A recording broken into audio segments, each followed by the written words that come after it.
আপনার সাথে ঘটনা কি হয়েছিল? মানে সপ্তাহখানের আগে একটু বলেন। আচ্ছা, ঘটনা সপ্তাহখানের আগে মানে দুনো ভাই ঝামেলা একটু হয়েছে।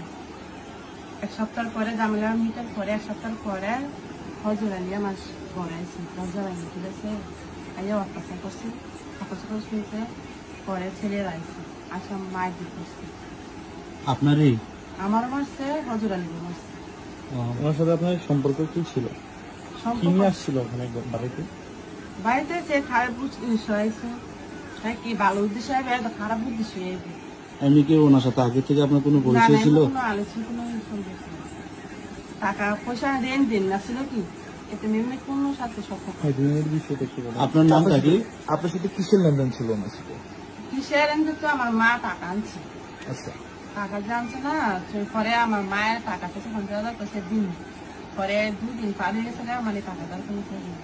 পরে মানুষ আস্তে আস্তে টাকা তো দেওয়ার দরকার না।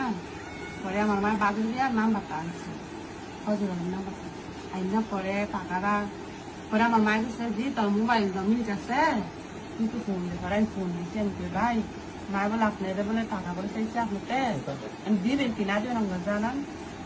কয়েকদিন আমি টাকাটা পাইলে আমি দিন। পরে আনতে কি মানে টাকা পয়সা দিয়ে কথা হয়েছে কি না, তেমনি কোনো সম্পর্ক ছিল। আপনার নামটা কি পুরানো? আমার নাম হচ্ছে শেষ করতে ওনার বক্তব্যটা শেষ করে তারপরে শেষ হলে আরেকটা প্রশ্ন করে।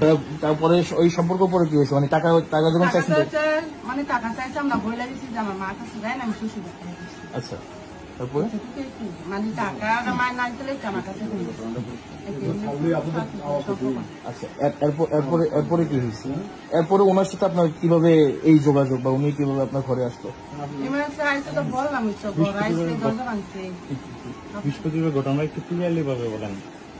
বৃহস্পতিবারে ঘটনা কইলাম, কতবার খাওয়াচ্ছি। আপনি আপনি আমার কাছে বলছেন, আমার কাছে একটু বলেন বৃহস্পতিবার কি হয়েছিল আপনার সাথে মূলত?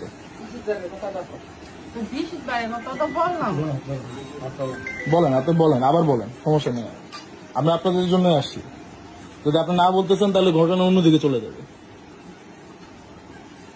বৃহস্পতিবারে রাতে 11:30 বাজে মানে হজর আলী আইসি, ঠিক আছে। একটা ডাক দিচ্ছি, ডাক দেওয়ার পরে আমি কিছু হেঁটে করছে, আমি ওই 10 জন মানে মুরাদা ডাক্কা